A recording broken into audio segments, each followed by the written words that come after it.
Thank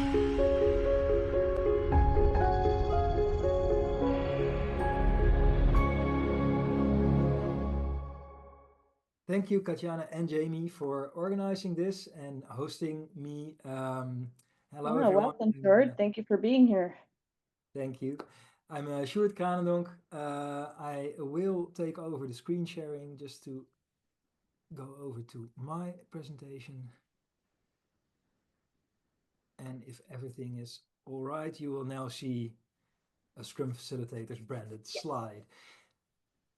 So I'm very happy to be presenting this topic to you. It's a topic that's very dear to my heart, as the past year I've been taking classes learning about some of the stuff I'm sharing with you.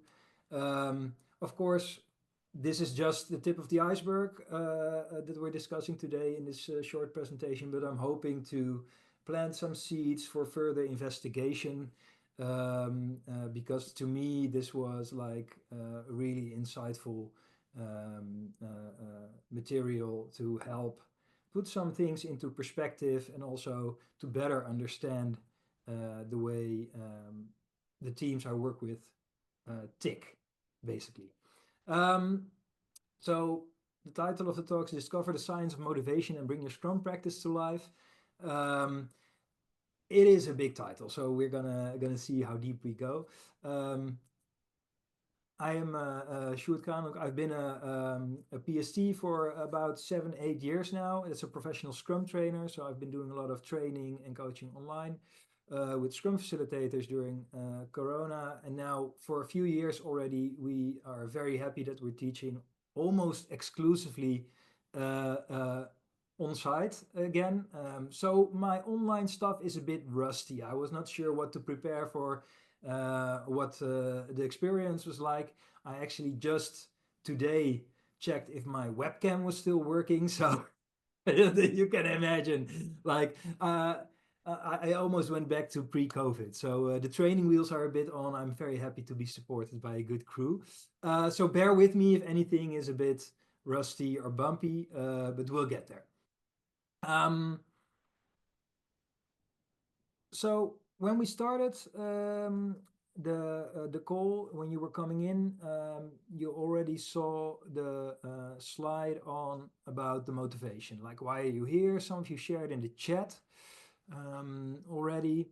Learning was there. There was some other motivations, like some specific questions I saw already, like how to keep my team motivated when the backlog is empty-ish, how to keep a team motivated without any specific context. So we're going to talk a bit about that and see which ingredients we can look at to influence human motivation, basically. Um, and for now, um, in motivation, this phrasing of personal convictions and values was very specific because we can use language around values and a framework around values to discuss this within our teams, but also together, also in society, in politics. So there's a lot of research on basic human values. And for instance, when people say, "Oh, I'm here to learn," that's often about satisfying an openness to change value, and looking for stimulation, novelty, a challenge. It can also be about self-direction, so being in charge of your own development. Learning, you are here by your own volition, I hope, not because your manager sent you, or because you get like a prize if you attend, which would fall into other categories of values. But there are some different values. So there's values about self-development, basically a big broad category. There's a category that is about self-transcendence. So that's about doing good for the world. There's some people that have strong values in those areas. Often also Scrum Masters and coaches. There's like in our work field, you see a lot of openness to change, willing to learn and to develop ourselves. but also to try to make the world a little bit better for our teams, probably, yeah, for the people we work with, for our organizations. But also if you focus more on the product stuff, making the world or stuff we are trying to achieve better with nice products that actually make a difference, right? At least for me, those are very important values.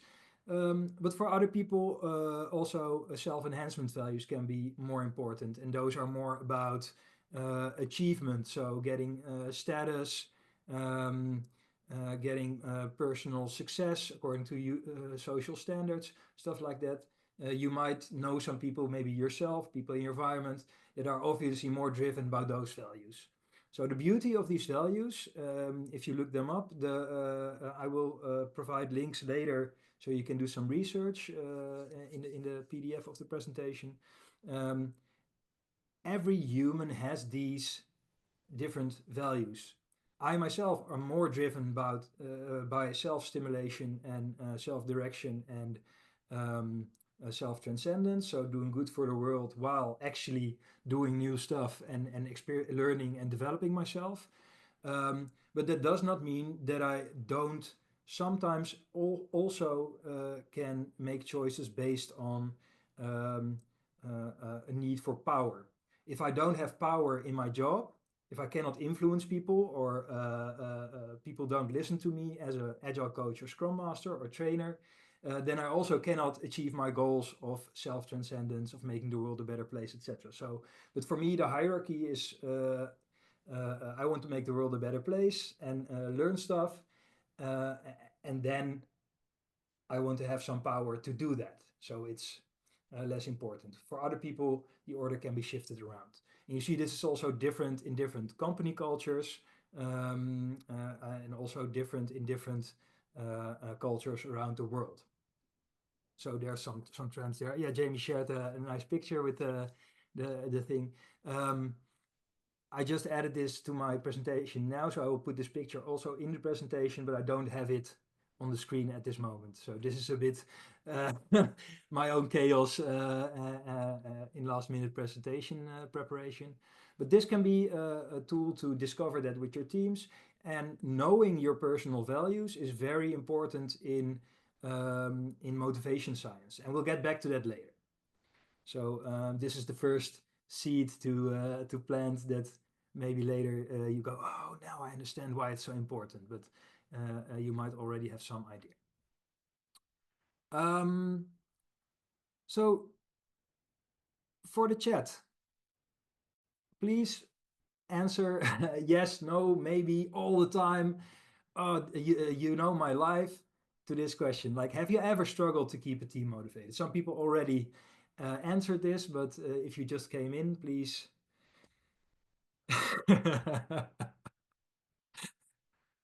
Yes, it's a bit of an open door. Otherwise, you probably wouldn't even be here.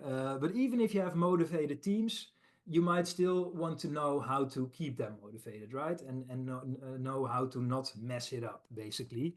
Um, I see William writes, yes, pizza lunches only go so far. And we'll see in a bit why that is the case. Yes. Um, and have you also struggled specifically with the discipline required to use Scrum?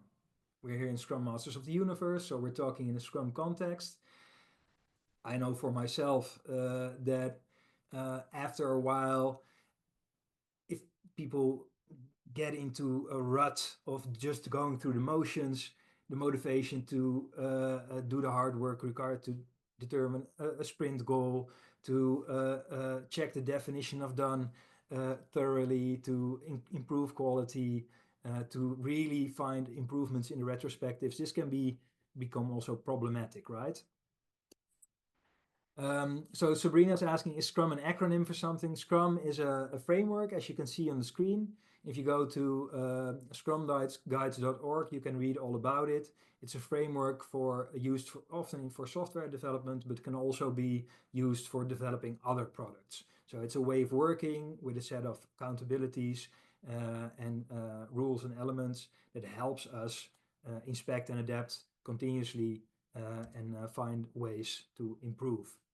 Um, I'm having technical difficulty at the moment, so my screen is going off.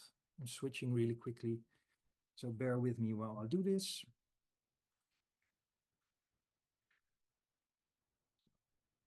Now I can see you again. That helps. Let me check back. Yes, and scrum.org is also a good resource to read about Scrum. So thank you for sharing that in the chat. I have to rearrange my screen a bit because my big monitor just stopped working and now I have to find everything again. I'm very sorry. I already warned you, I'm a bit rusty with the online stuff, but now my big monitor is turned off. Yeah, no worries. While he's getting his monitor figured out, why don't you drop in the chat? I heard a lot of people say that yes, they'd had difficulty motivating teams, but maybe drop in a quick example just so we could get a better idea.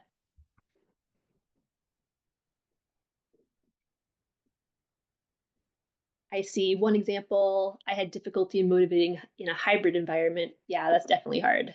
Yeah. In a team of teams.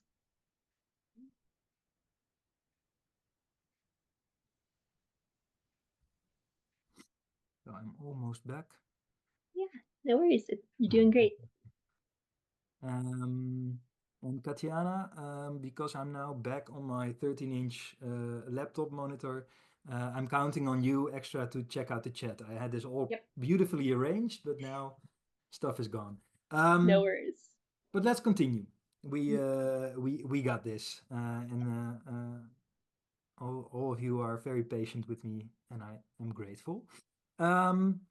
So yeah, for Scrum, the same, right? So for the people that don't know about Scrum, it doesn't matter. You might also have these struggles with keeping teams motivated for working together, for continuous improvement, for reaching goals, and especially if you're working towards a goal, whether in Scrum, it can be a sprint goal, it can be outside of Scrum, any goal you have as a team or as a department.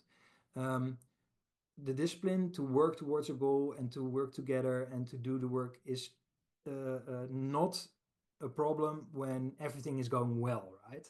So it's when we start to find the first impediments, the hurdles, the tension rises, stuff is not going as we expected, then it becomes difficult to keep working towards those goals and keep the motivation to find another way and find another way, or keep talking to this colleague that might be not responding the way we want, etc. So this is when motivation really starts to play a role, when stuff gets difficult.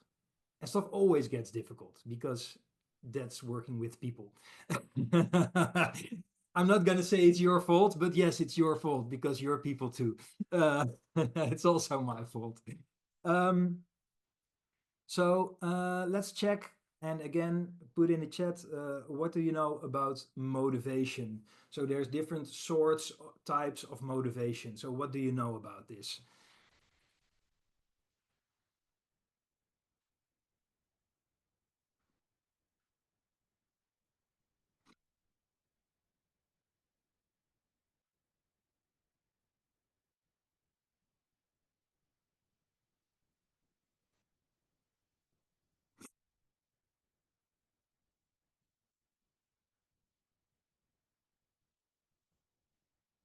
So for instance, yes, I'm seeing something about intrinsic motivators, changes over time, carrot and whip. Yes, intrinsic and extrinsic motivation, indeed. And the pizza session that was mentioned, that is an example of an extrinsic motivator, right? It's trying to lure people. It's the carrot to get people to do stuff by giving them a treat, basically. And we can also maybe sometimes have examples from this when you're raising kids, because kids are just like humans. They are mini humans, but adults are not that different, actually. So there's also some discussion going on in the chat. I like it. Power motivation. I'm really interested what that means. So if you have a link for that for power motivation, please do share it so we can look it up and put it into context of this the content we're exploring today.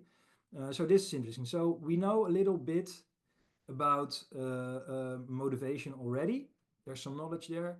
And I'm hoping to give you a bit more options, a bit more nuance to understand motivation better and what actually drives it. So I also saw Dan Pink mentioned. Please look it up. It's a great TED Talk, which to a certain level also does justice to the way it actually works, but not entirely. So, but it's really alike. Let's move one step further because linked to motivation and the psychology behind it is also something that's called the basic psychological needs. And I always get the order confused because in Dutch it's different order of words, but the basic psychological needs. And this is from self-determination theory. And we'll put links in the end to find it. So does anyone know about this? Like, you don't have to talk about, okay, so it's this theory and it works like this, etc., but just put in the chat, have you ever heard about it? I wonder if there's people here who might be able to catch me if I'm talking any nonsense today, or can help correct or explain if people have questions. So please share in the chat if you know what this is about, if you recognize it. No. Thank you, Ferry, for sharing the power motivation. I will look that up later. Definitely.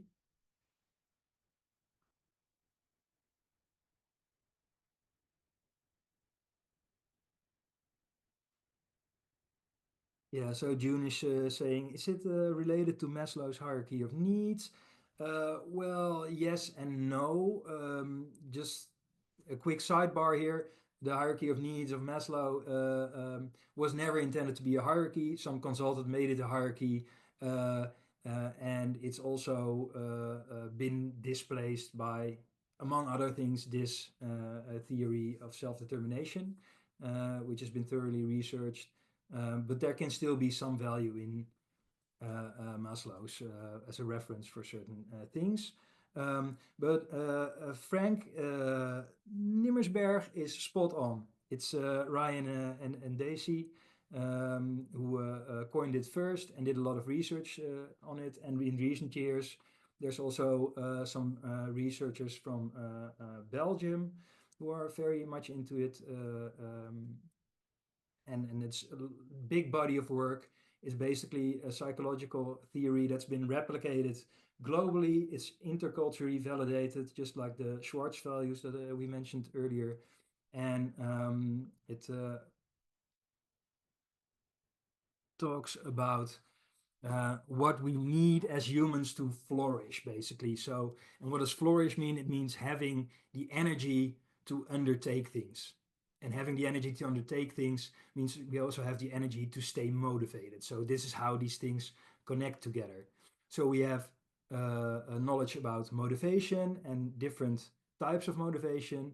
We have elements of psychological needs, and the basic part means that we all have them and that they are always active for us. And these basic psychological needs, and you see them here on the screen already, are competence, autonomy, and relatedness, which sounds a fair bit like Dan Pink's drive, who had competence, autonomy, and purpose. And competence was mastery, it was a different word, but meant the same. So it's almost that.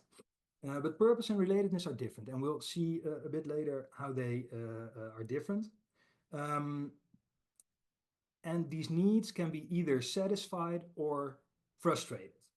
So if they are satisfied, we feel energized, we can tackle all kinds of things, we are really flourishing. We have energy to do stuff, we are great, we can take setbacks and overcome them, basically. If our basic psychological needs are frustrated, though, then bad stuff happens in general. So we develop all kind of coping mechanisms, but not the good ones.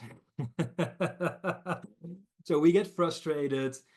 We tend to show sabotaging behaviors, really trying to get back in control, but not always in a constructive way.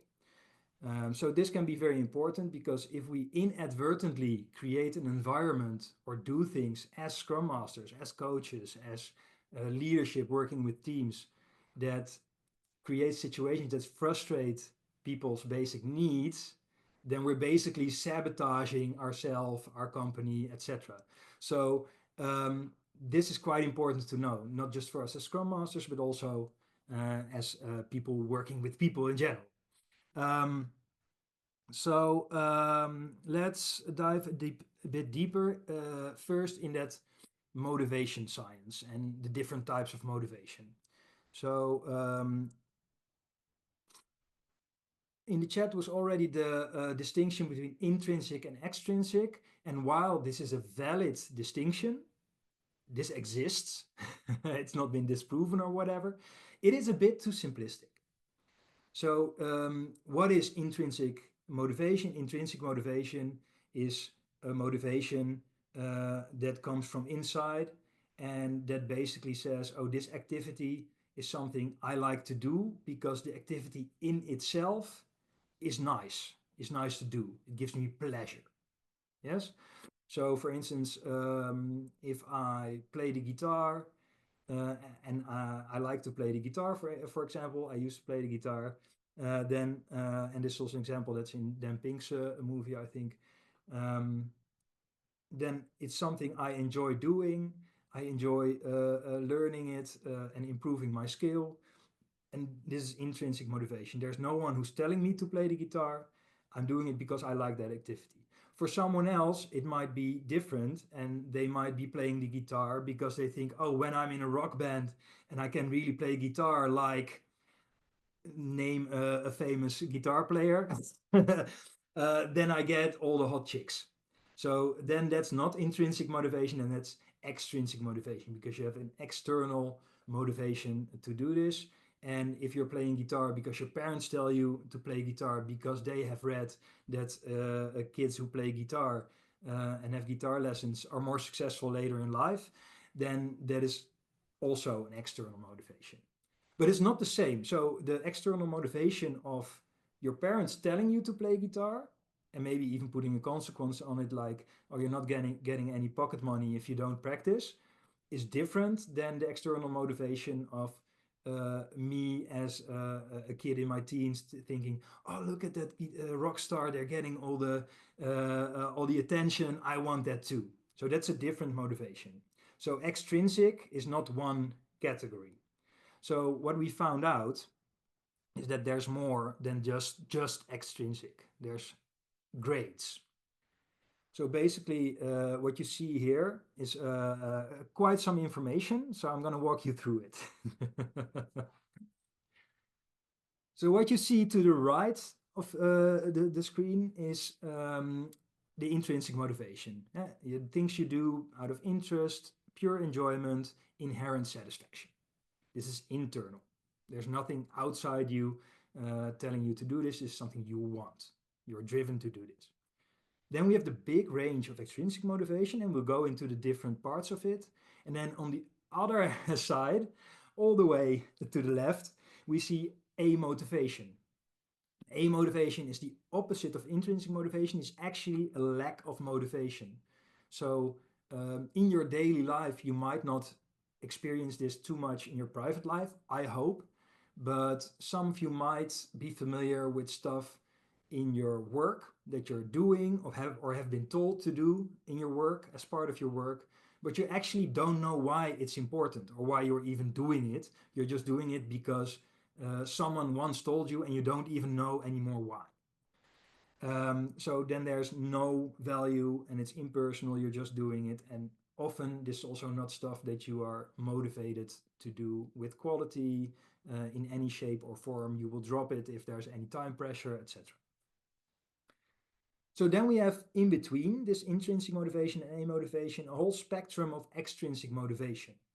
And you can tell from the colors already that we have certain motivation that's more powerful, and that's the autonomous motivation. So that side of the dotted line, those are more powerful motivations because they're still somewhat out of our own volition. They can be externally motivated, but I can still be doing things because I want to do them. So, for example, with the guitar example, if I want to learn the guitar because I think it will bring me fame and money, that's something I want to do. Yes? So that's still autonomous motivation. If I play the guitar because my parents tell me to do it, then that's controlled motivation. So I'm being controlled. I'm not autonomous in my choice of doing it. And I feel that. And then there's always people that say, oh, well, but you still have a choice to say no to your parents. I would leave at least 1:15. If it's 20 minutes to get there, Thank you.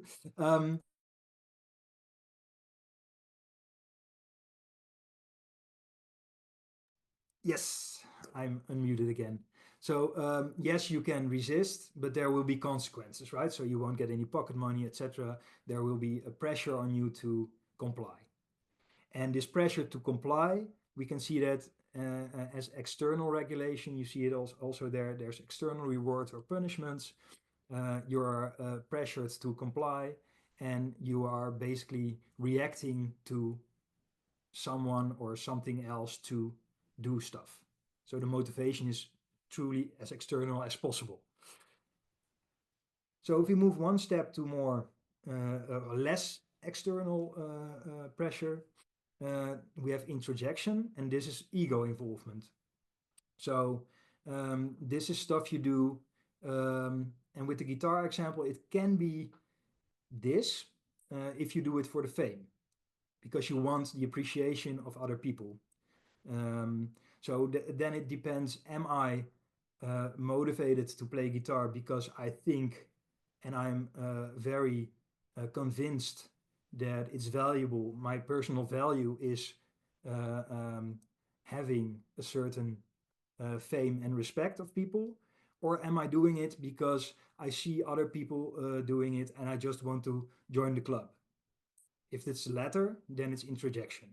So then I'm just doing it to fit in, but I'm still very much externally motivated.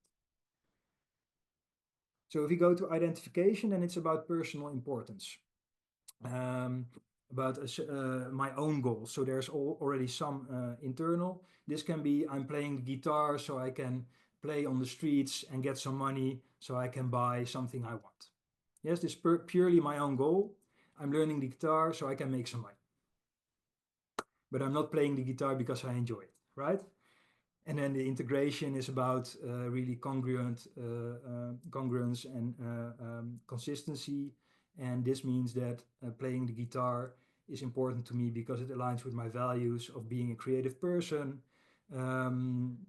Maybe because I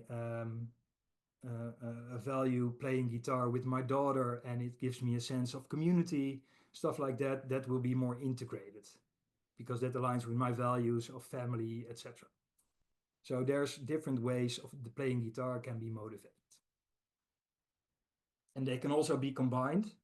However, take note that if you are intrinsically motivated for something and you get external pressure, the external motivation and also the way you perceive it as being controlled externally takes over from the intrinsic motivation. So if you are doing something intrinsically and you get external rewards on top of that later, that decreases the intrinsic value of the motivation. Do you have a moment for a quick question? Yes. There's a question in the chat.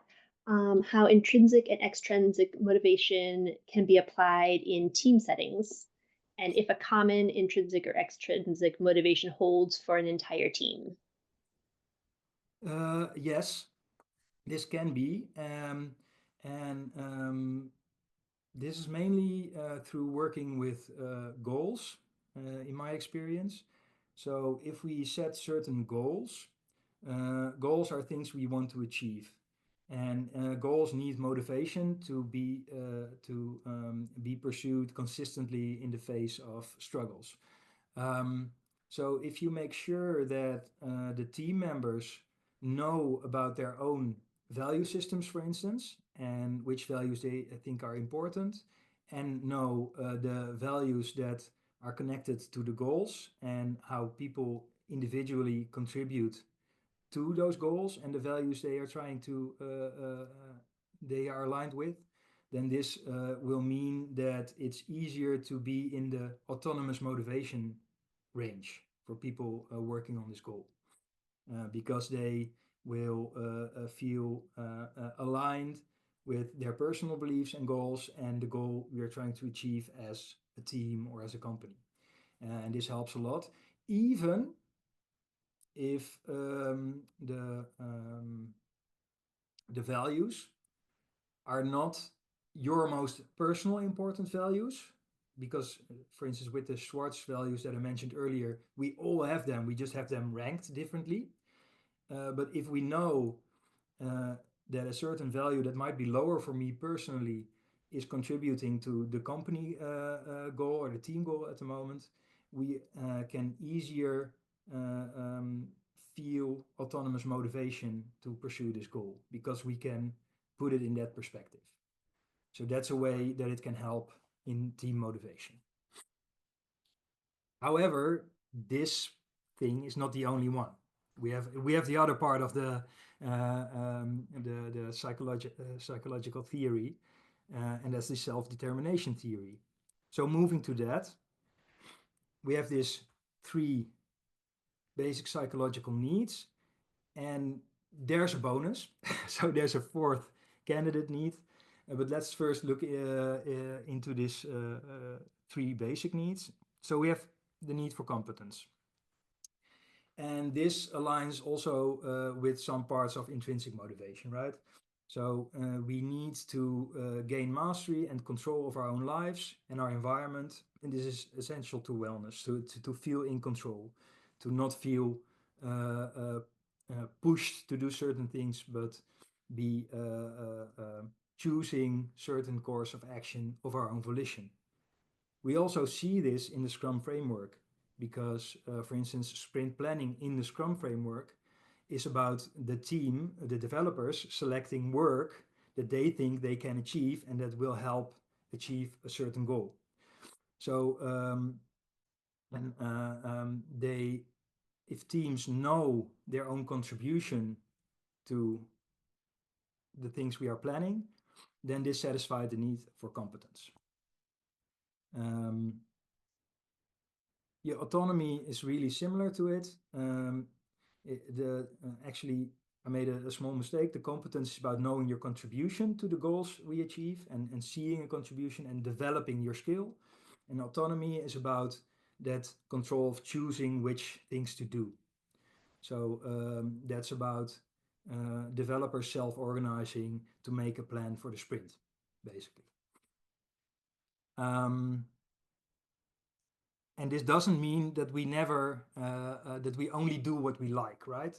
We can, if we look back at the motivation, we can also do stuff that we don't inherently like. So we are not intrinsically motivated for it. It's not an enjoyable action to do or activity, but because we believe it is important for us personally or for the group in line with our values about doing nice things for the world, we don't mind doing stuff that is not enjoyable in itself, but we choose to suffer a little for the greater good. And if this is in line with our convictions, then we are very motivated to do it. And this also ties into the last basic need, which is relatedness, which is connection, which means we are always part of social structures. So over our history, humanity has survived and thrived and become dominant because we are social animals, right? And there's various social groups that we are a part of. This can be your team at work, maybe a group of specialists, people that have the same skill set as you, like a Scrum Master Guild or something like that. Your family, a group of friends, a group of people doing the same hobby as you, and this all being in these groups and feeling that you are accepted as you are in this group, and not having to put on a mask to be part of the group, because that is contributes to frustration of relatedness. So being yourself, being accepted, being part of a group, that satisfies the need for relatedness.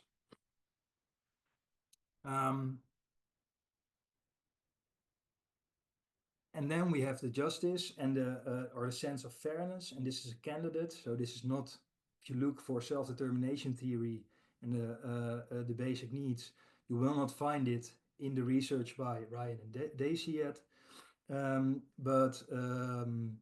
So there's a Dutch institute doing research on this, that there should be a fourth, and that's justice or sense of fairness. And in a work context, this is really obvious to me, at least, because we need to feel that our contributions are valuable and also recognized as such. So it's not about everybody gets the same, but it's about we feel that if we put work into something, that we get recognition for it. And if we have like a reward to share, then we get our fair share. Basically stuff like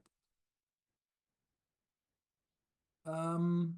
Are there any questions in the chat about this part so far? I'm looking. Currently, no. No, okay. Then I want to dive a bit deeper maybe into this. Let's see what is the next step.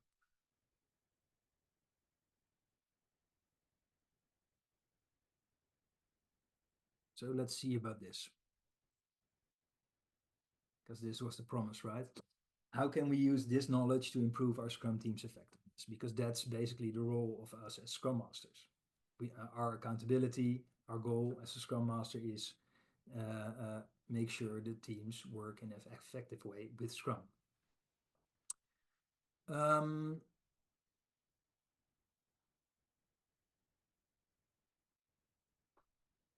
So disregard the title here, but let's look at a few possible scenarios and see how knowledge about motivation and the psychological basic needs might help us investigate getting a more effective sprint review or sprint goal setting or retrospectives.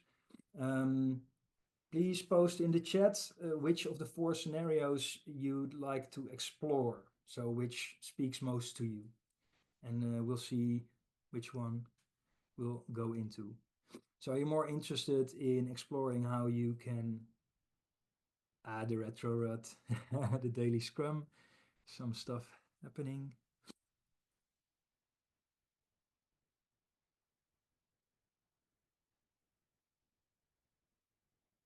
Yeah, it's basically mostly the daily Scrum and the sprint goal setting.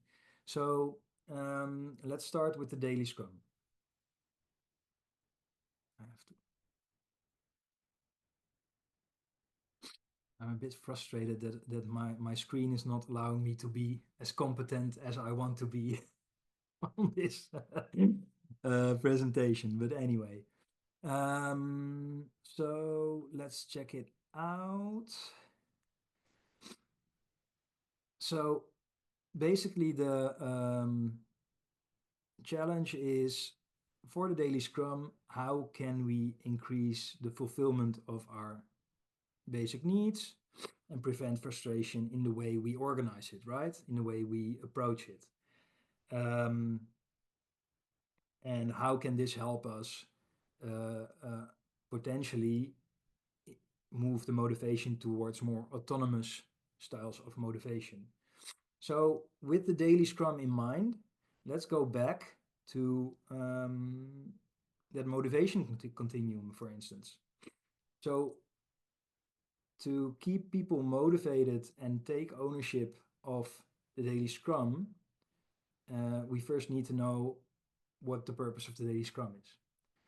So can you share in the chat what the purpose is of the daily Scrum?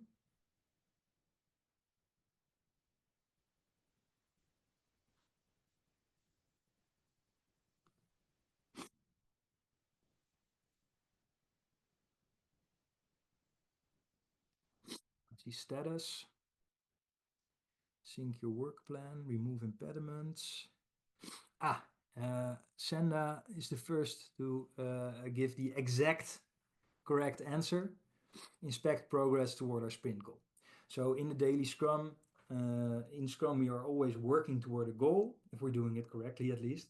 And the daily Scrum is to inspect our progress towards achieving that goal, and basically with all the developers working on it, sync the plan and our progress and what needs to be done to achieve it, or whether there are impediments for us trying to achieve this goal. So in the daily Scrum, the developers should look at the sprint goal and self-organize to update the plan to reach it. That's basically. So to do this, there needs to be a sprint goal. And this means that it also ties into the first challenge of the sprint goal setting. Because if this sprint goal is unclear or is very task focused in its formulation, some teams have no sprint goal, or the sprint goal is finish all the tasks in the sprint backlog, then it's really hard for people working as developers to identify with the values. If it's just about completing the work, then there's basically no place to see if you can identify with the values that you're trying to achieve, right? So I see a question about what if the teams decide there's no value in setting sprint goals? That's a bit of a different challenge. That can be because you didn't set any valuable sprint goals. So if you have a valuable sprint goal, if it's very clear what we are trying to achieve by the work we're doing, then it's also easier for people to connect to that value from their own personal motivation. And it's easier to have identified or integrated motivation to work on this.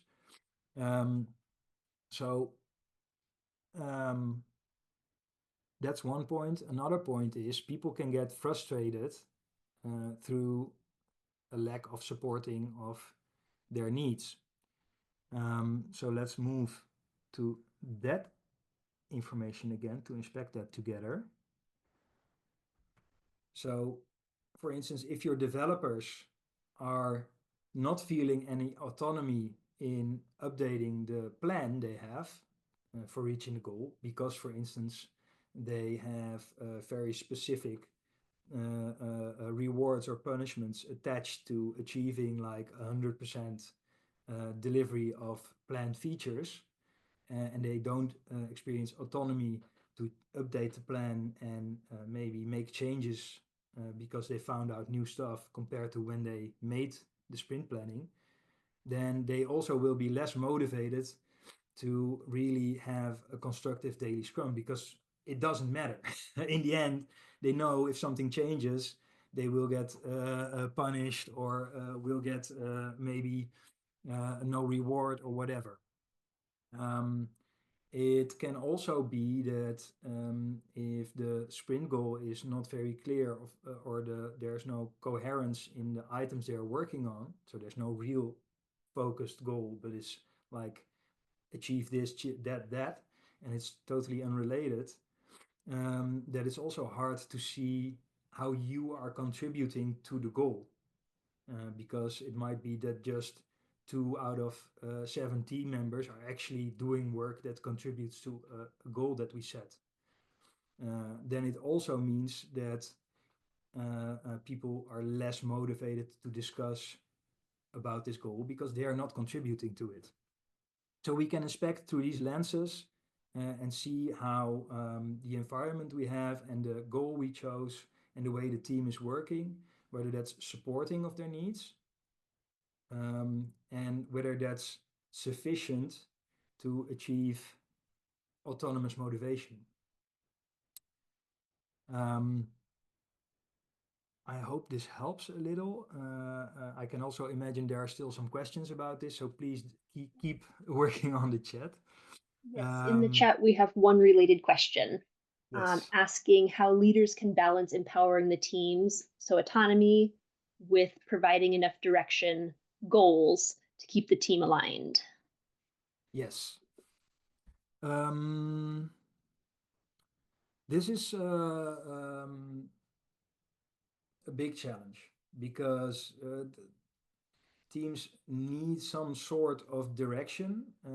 You cannot just say, okay, do as you like, right?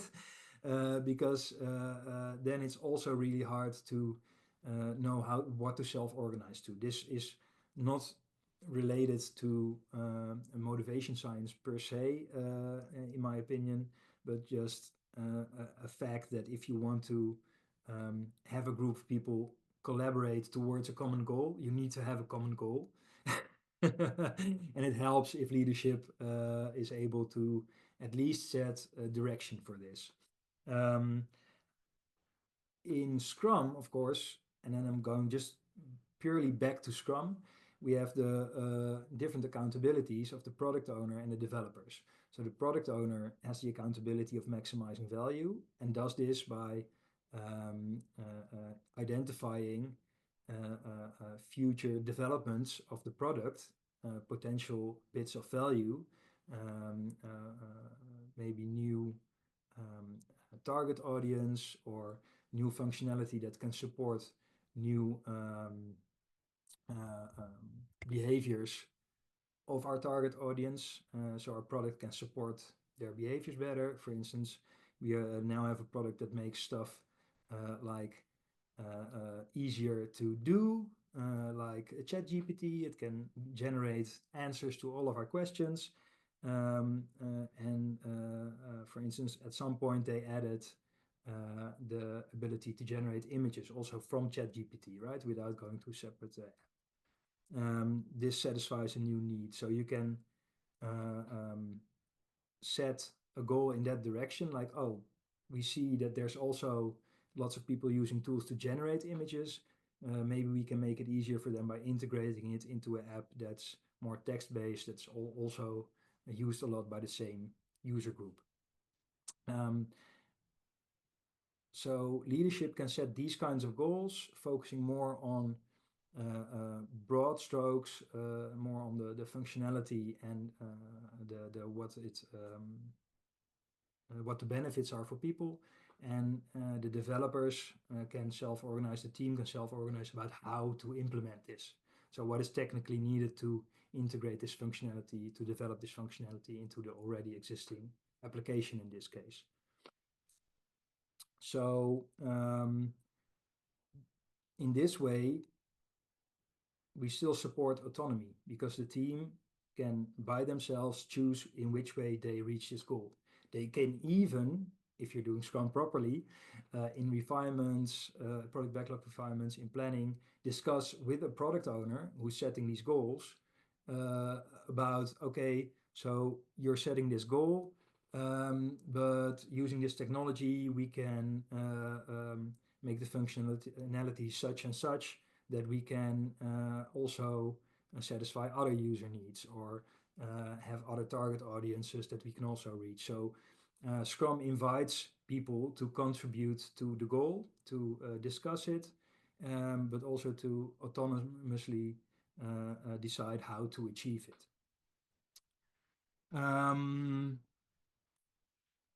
Yeah, I hope this answers the question somewhat. And to bring it back to the topic at hand before we go into a closing. I'm reading the notifications.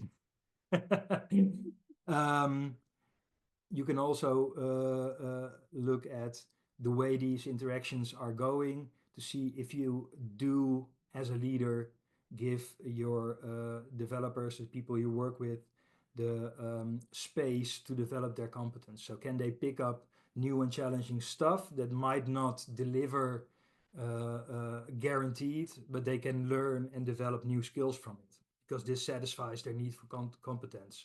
If they're always only doing stuff that they already know very well, and so you're risk avoiding because you know they can deliver it, then this might turn into frustration over time. So if you're setting goals, if you're having these discussions about how to achieve these goals, how much to put in the plan, how much space there is to develop new skills, keep this into account. And this is just for the example of the basic need of competence, but you can also look at the other ones here. The relatedness is, for instance, do they have time to join guilds? If you have a group with very different specialists in your team, like front end, back end, user experience, whatever, do they have the time to connect with their peers and feel they contribute to that group and develop together? This ties into competence, but also into the relatedness. Or are they frustrated in this because they can only work on their own tasks and not feel they are part of a bigger whole? So these are ways that you can frustrate or support well-being, and thus have hopefully more motivated team members. So let's move into the closing. First off, I want to thank you all for bearing with me, because I can tend to be a bit all over the place on this kind of thing. I'm hoping it was structured enough for you to derive some value. My intention was to plant some seeds and to get you thinking about these topics, maybe investigate a bit more yourself, and maybe you can discuss it with your team or with peers within your company or your environment, and see how you can derive some more insights. But the main takeaway for me should be paying attention to the basic needs and knowing about this motivation continuum can help you and your teams and the people you work with have a bigger chance of staying motivated, basically, and have the energy to stay motivated in the face of adversity. So please take this question home with you. How could you use these lenses to inspect and adapt on your own environment? It could be certain events that you're struggling with. It could be just the general work atmosphere, maybe certain behaviors of certain team members that are making you wonder why would they do that. Often this underlying things for problematic behaviors can be frustrated basic needs. So this is an interesting thing to explore and see if there's anything in the environment that you are in control of or can contribute to counter that. If you want to continue this discussion, I'm not very active posting on LinkedIn, but please do connect, send me some direct messages with more questions or whatever if you want to follow up. I'm very happy to share. Also check out scrumfacilitators.com. We have a lot of free materials for supporting the way you work with Scrum. Specifically, there's not a lot on this psychology stuff yet, but there's lots of tools that might be interesting. Also, if you have questions about this, feel free to reach out. And yeah, that's basically it. Well, thank you. Thank you so much, Sjoerd. I know that I learned a lot, and I'm sure that everyone else did as well. So we're really grateful to have had you here today. Thank you, everyone who joined us. I hope that you learned and had a fantastic learning experience just as I did. So thank you, and then we'll see you 2 more events this week. And if you missed part of it or you want to see it again, you'll be able to get it on our YouTube channel within a few days. So thank you, everyone. Yes, Bye. thank you. I will make sure to share a presentation on the meetup Yep. group. Will do.